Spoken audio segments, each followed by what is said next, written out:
হাটে হাটে ভিড় কিন্তু কেনা বেচা নেই। ভয়াবহ অবস্থা কোরবানি বাজারে। হাটে হাজারো গরু, ছাগল, উট, দুম্বা, কিন্তু কেন নেই ক্রেতার ভিড়? দাম কি আকাশ ছুঁয়েছে নাকি ভেঙে পড়ছে কোরবানির বাজার?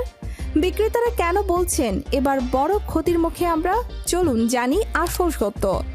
কোরবানির ঈদকে সামনে রেখে দেশের বিভিন্ন অঞ্চলে এখন জমে উঠতে শুরু করেছে কোরবানির পশুর হাট। সকাল থেকে রাত পর্যন্ত চলছে পশু কেনাবেচার প্রস্তুতি। হাটে আনা হচ্ছে বড় বড় গরু, ছাগল, ভেড়া, এমনকি মরুর দেশ থেকে আনা দুম্বা ও উটও। দূর দূরান্ত থেকে খামারিরা তাদের বছরের সেরা পশু নিয়ে হাজির হচ্ছেন হাটে, আশায় বুক বেঁধে যে এবার ভালো দামে বিক্রি হবে। কিন্তু বাস্তব চিত্রটা যেন সম্পূর্ণ ভিন্ন এক গল্প বলছে। হাটে ঢুকলেই চোখে পড়ে পশুর সমাহার, চারিদিকে শুধু গরু ছাগলের ডাক, মানুষের ভিড় আর দালালদের হাঁক ডাক। কিন্তু সেই ভিড়ের মাঝেও কেন যেন নেই আসল ক্রেতার সেই চিরচেনা উত্তেজনা।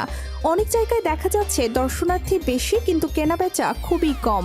বিক্রেতারা বলছেন হাটে পশু আছে কিন্তু ক্রেতা নেই। যারা আসছেন তারাও দাম শুনে একবার ভাবছেন, তারপর পিছিয়ে যাচ্ছেন। ফলে অনেক খামারি ও ব্যবসায়ী এখন চরম দুশ্চিন্তায় দিন কাটাচ্ছেন। একজন বিক্রেতার ভাষায় খরচ অনেক বেড়ে গেছে। খাবার, ঔষধ, পরিবহন সবকিছুর দাম বাড়ায় আমরা বাধ্য হয়েই বেশি দামে বিক্রি করতে চাই, কিন্তু ক্রেতারা সেই দাম শুনে চলে যাচ্ছে। অন্যদিকে ক্রেতারা বলছেন আগের তুলনায় এবার পশুর দাম অনেক বেশি। আমাদের আয় অনুযায়ী কোরবানির বাজেট মেলানো কঠিন হয়ে যাচ্ছে, তাই অনেকেই শেষ মুহূর্তের জন্য অপেক্ষা করছেন। এর ফলে বাজারে তৈরি হয়েছে এক ধরনের অস্থিরতা ও অনিশ্চয়তা। গোমাতাকে পারা যাবে না, তাহলে বিহারে তো ফিরে গড় দিতে পারতো। মুদে ফিরে গড় দিতে পারতো, তো তাহলে তো আমরা সবাই সম্মেলন করে আমরা। এদিকে শুধু বাংলাদেশ নয়, দক্ষিণ এশিয়ার আরও কিছু দেশে কোরবানির বাজারে ভিন্ন ভিন্ন চিত্র দেখা যাচ্ছে। বিশেষ করে ভারতের কিছু অঞ্চলে পশু কেনাবেচায় চাহিদা কমে যাওয়ার খবর পাওয়া যাচ্ছে, যার ফলে ছোট ও মাঝারি ব্যবসায়ীরা বড় ধরনের আর্থিক চাপের মুখে পড়েছেন। অনেক ব্যবসায়ী বলছেন বাজারে অনিশ্চয়তা, পরিবহন খরচ বৃদ্ধি এবং নীতিগত পরিবর্তনের কারণে তারা বড় ক্ষতির আশঙ্কায় আছেন।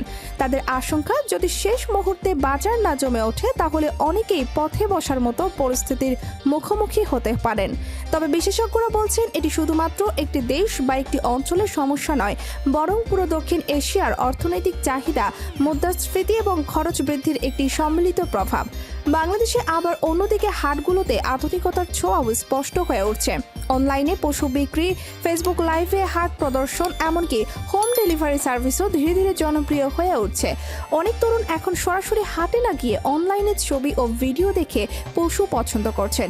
এতে সময় বাঁচছে এবং সুবিধা বাড়ছে। তবে এর ফলে ঐতিহ্যবাহী হাটের সেই পুরনো আমেজ কিছুটা কমে যাচ্ছে বলে মনে করছেন অনেকে। হাটে এখনও সেই চিরচেনা দৃশ্য রয়েছে, ক্রেতা বিক্রেতার দামাদামি, গরুর হাঁক ডাক, ভিড়ের মধ্যে উত্তেজনা আর ঈদের আগের এক বিশেষ আবেগ, যা বছরের অন্য কোনো সময় দেখা যায় না।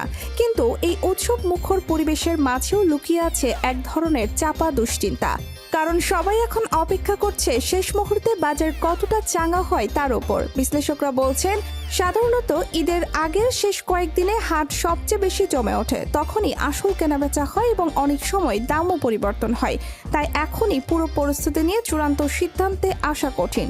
সব মিলিয়ে কোরবানির হাটে এবার এক অদ্ভুত মিশ্র চিত্র দেখা যাচ্ছে।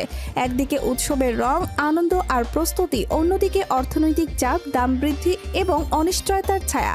এখন দেখার বিষয় শেষ পর্যন্ত এই বাজার কতটা ঘুরে দাঁড়ায় এবং বিক্রেতারা তাদের প্রত্যাশা অনুযায়ী লাভবান হতে পারেন কিনা।